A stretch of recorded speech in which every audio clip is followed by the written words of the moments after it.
Estamos de volta ao nosso curso Visão Panorâmica da Bíblia e nós já estamos praticamente finalizando este curso, né? Nós teremos somente esta aula hoje sobre as cartas do apóstolo João e a próxima aula sobre o livro de Apocalipse, e aí nós chegaremos ao final desse percurso, né? Então, o apóstolo João, o mesmo que escreveu o Evangelho, escreveu o livro de Apocalipse e também escreveu essas 3 cartas lindas e maravilhosas que nos envolvem muito especialmente por conta do que ele diz acerca do amor, né? Do amor que nós temos que ter uns para com os outros, e nós já sabemos, né, que nessa nova aliança nós somos capazes de amar nessa dimensão, porque nós somos novas criaturas, né? Fomos impulsionados interiormente a sermos transformados, a sermos regenerados pelo Espírito Santo, não é? Então, essa carta aqui, de forma muito ampla, nós podemos falar que ela apresenta 3 características acerca do conhecimento de Deus. Então, se eu conheço a Deus, eu ando em novidade de vida. Se eu conheço a Deus e tenho comunhão com Ele, eu tenho comunhão com os meus irmãos. E se eu o conheço também, eu ando segundo a reta doutrina, a doutrina certa, que é a doutrina dos apóstolos de Jesus Cristo e os princípios éticos e morais que estão lá no Antigo Testamento, não é?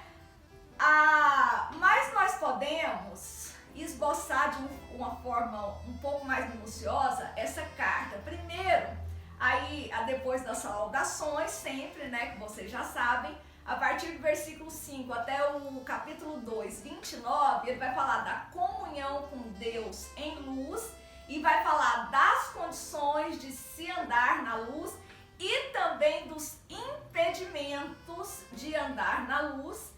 A partir do capítulo 3 até o capítulo 5, no versículo 3, vai falar da comunhão com Deus em amor, da atitude do cristão.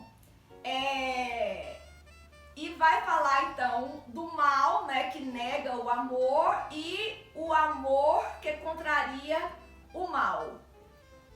Lá no capítulo 5, a partir do versículo 4, vai falar da comunhão com Deus em vida e a possessão e o conhecimento da vida. O autor nós já sabemos que é João, né?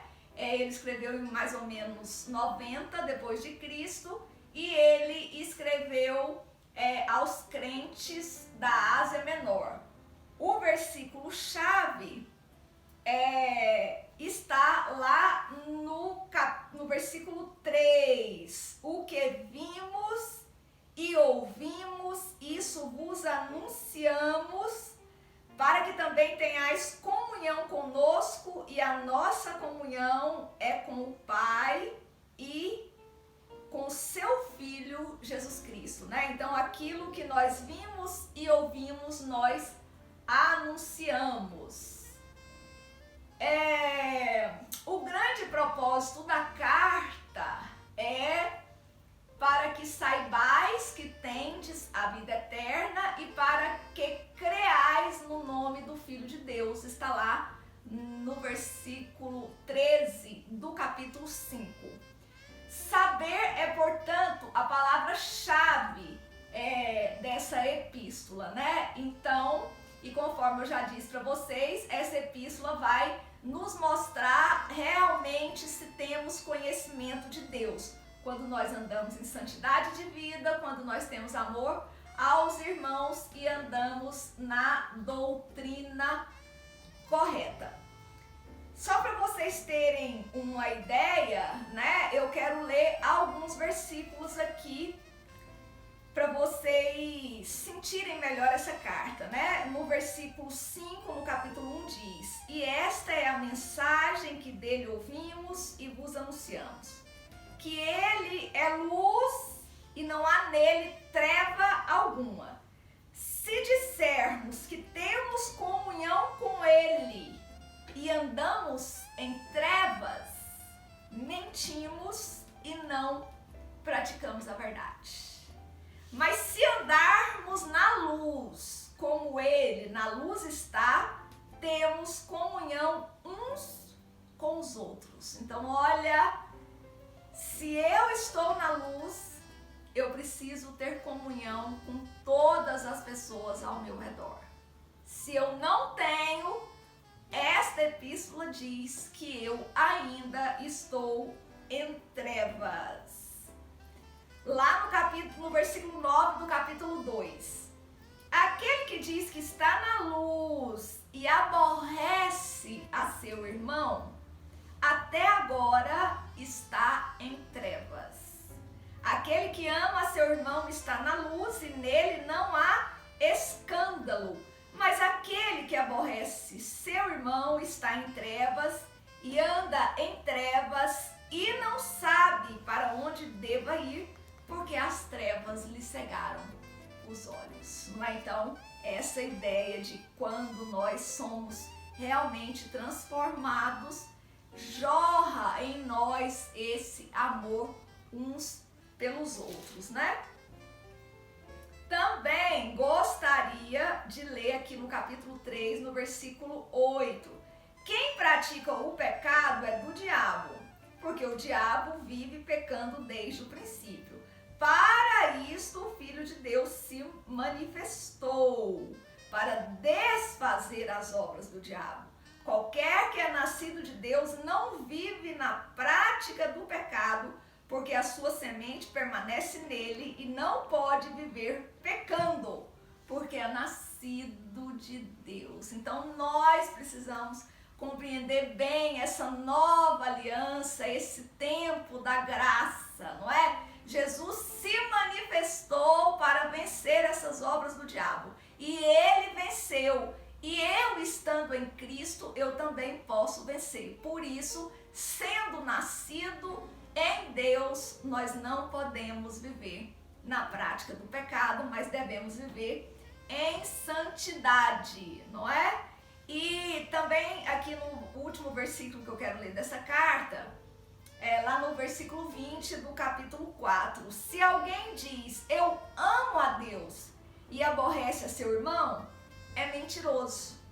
Pois quem não ama a seu irmão, ao qual viu, como pode amar a Deus, a quem não viu?" Olha, se nós não conseguimos amar as pessoas ao nosso redor, como que nós vemos, né? Como nós amaremos a Deus que nós nunca vimos?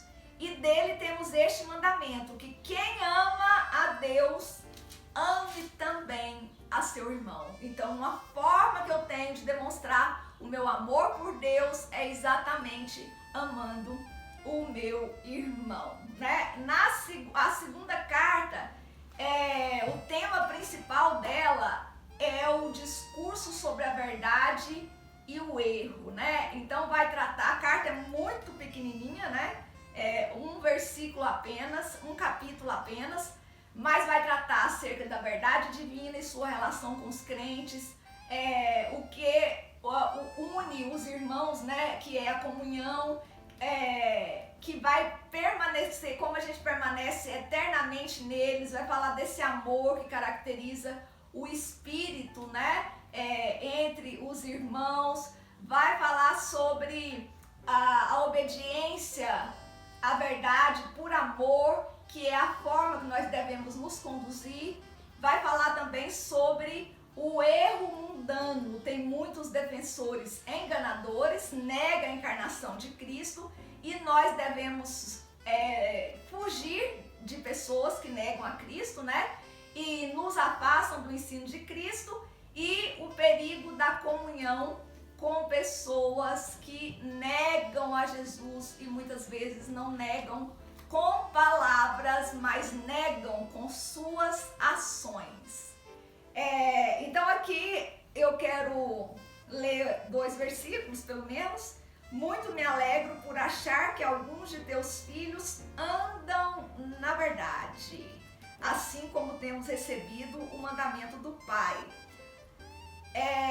E mais adiante ele vai dizer, né, para nós nos amarmos uns aos outros, lá no versículo 6. E o amor é este, que andemos segundo os seus mandamentos. E mais adiante ele vai falar dos enganadores, não é? A carta é destinada à senhora eleita e aos seus filhos. Alguns acham que essa é uma senhora crente, irmã, né? Chamada Quíria, que em grego quer dizer senhora, né? Por isso aí a senhora, então ela seria uma senhora cristã. E outros dizem que essa senhora aqui representa uma igreja. Enfim, o mais importante é exatamente a mensagem e não especificamente identificar esse destinatário, né? E o propósito da epístola é advertir aos amigos contra a heresia e a associação, a amizade, a comunhão com pessoas que professam, né, falsos ensinamentos. E finalmente a terceira epístola, muito pequenininha também, ela foi direcionada a Gaio, né, um amigo amado de João, e ele vai falar muito bem de Gaio, né? Ele é o amado, ele é fiel no testemunho, ele é amável no serviço. E nós vamos ver aqui que ele faz uma oposição aqui entre Gaio e Diótrefes, que seria um moço ambicioso, vai falar dele a partir lá do versículo 9, gostava muito de proeminência, né? Falava com maledicência, faltava cooperação nele, então ele é completamente diferente de Gaio. E ele também nessa carta vai falar de Demétrio, né, que é um moço aqui que ele recomenda, que ele dá bom testemunho, né, ele dá testemunho também de João e João também dá testemunho sobre ele. Essa carta aqui, o que mais me apaixona nela é como o apóstolo João cumprimenta aqui a Gaio. Ele diz, olha, o presbítero ao amado Gaio, a quem na verdade eu amo. Amado, desejo que te vá bem em todas as coisas e que tenha saúde, assim como vai bem a tua alma. Olha, meu amigo, eu desejo que todas as coisas na sua vida sejam ótimas, não é? E eu desejo que você tenha muita saúde e desejo também que a sua alma vá bem, né? Isso é o que nós precisamos, saúde no corpo e na alma, né? Essa saúde na alma é que dá a nós esse equilíbrio, esse refrigério, essa alma tranquila, segura, quieta, não é? E é isso que nós precisamos e é isso que o conhecimento da palavra do Senhor traz a nós. Muito obrigada e até a próxima para nós realmente finalizarmos essa visão panorâmica da Bíblia.